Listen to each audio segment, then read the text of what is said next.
Hi there, Malcolm here with my 367th Booktube video, and today I'll be bringing you my wrap-up for January 2026. First up, the numbers, which I will compare against January 2025. So I managed to complete 15 titles compared to 13, so an improvement of 2, totaling 3,231 pages compared to 3,155, which I believe is 76 pages more than last year.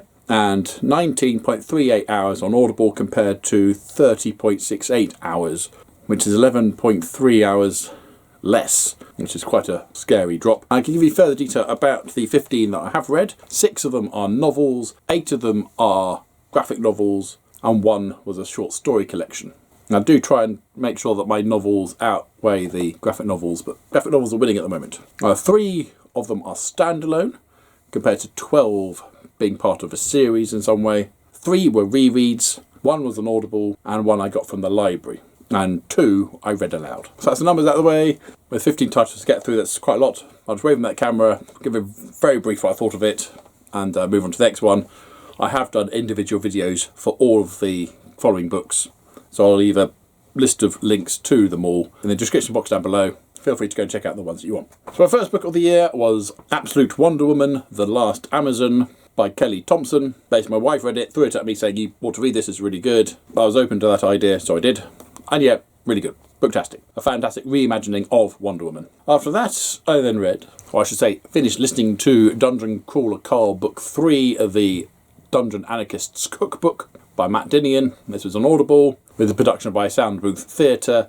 Absolutely fantastic. A brilliant way to enjoy these books. And this one follows Carl as it goes through Floor 4. Booktastic. And after that, I then read Marvel Select Spider-Man Shadow of the Green Goblin by J.M. DeMatteis. It was alright, a bit unnecessary, didn't really do anything new. It's worth reading, worth buying if you're a completionist. Didn't really justify its existence though. And after that, I then finished reading We Are Legion, We Are Bob by Dennis E. Taylor to my wife. This is book 1 of the Bobbyverse, where a guy expected to have been cryogenically frozen wakes up as a head and is sent out into space to go and colonise, ready for human settlement.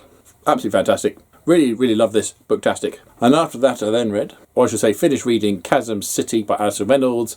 This is part of the Revelation Space series, and I wanted to finish this before the end of 2025. I thought I could do it in 3 days. Finished this on about the 12th of January. Massive book, really dense writing. Guy basically chasing another guy to kill him for reasons. It was alright. So that's worth buying. There was just enough in here to keep it interesting, but overly long.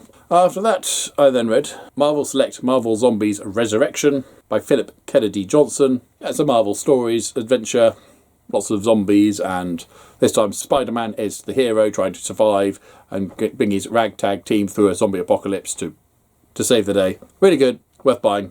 And after that, I then reread The Mouse and His Child by Russell Hoburn, a book that destroyed me as a child. It kind of destroyed me again. About a toy mouse who goes on an unintentional adventure. Booktastic, but certainly through a nostalgia vibe, I think. And after that, I then read Marvel Select Secret Agent Deadpool by Christopher Hastings, where Deadpool is mistaken for a James Bond-style spy. It's absolutely brilliant, really hilarious, and a really good take on the James Bond-style story with Deadpool in it. Booktastic. After that, I then read Made Things by Adrian Tchaikovsky to my wife. This includes a prequel short story about little homunculi, and there's a heist to try and capture a human-sized one that goes very wrong for various reasons. Really good. I believe the only fantasy book I've read this time round.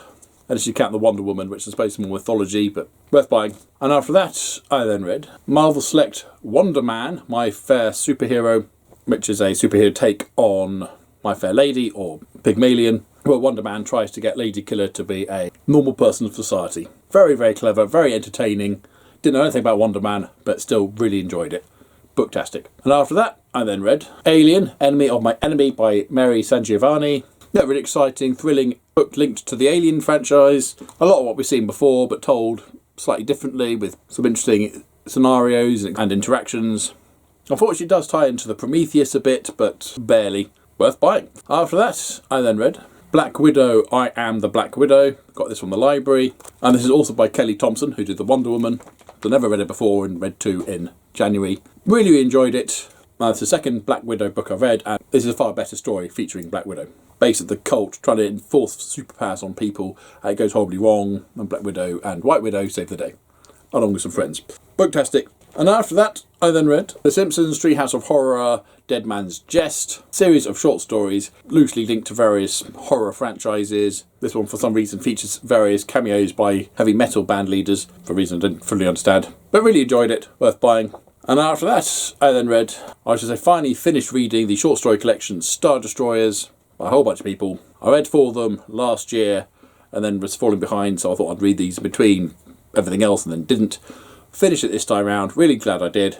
All about big ships in space blowing the crap out of other big ships in space, or variations to that theme. Worth buying. And then finally, I read The Simpsons, Treehouse of Horror, Hoodoo, Voodoo, Brouhaha. And this is a fantastic collection of Treehouse of Horror style stories with some amazing use of art and some very fun extra little material in between the stories. If you only read one of the 4 Treehouse of Horrors, this is the one to go for. Booktastic. And they're all great, but this one really is pinnacle. As I said, all of the reviews for all of those I've linked to in the description box down below, where I do give a little bit more depth to what it's about and what I thought about it. But there we go. I thought that's a pretty solid month. There was one book I wanted to read, and I've still got 100 pages to go, so that's going to be a very early month 2 completion. Didn't quite get it in there. But apart from that, I'm really pleased with how this month has gone. How did your month go? Feel free to share a link or a list to your readings of January. Or what did you think about the books I just waved at you? As usual, if you have nothing nice to say, then please keep it to yourself. Thank you. Don't forget to like, subscribe and other GP things if you want. And until next time, see you later.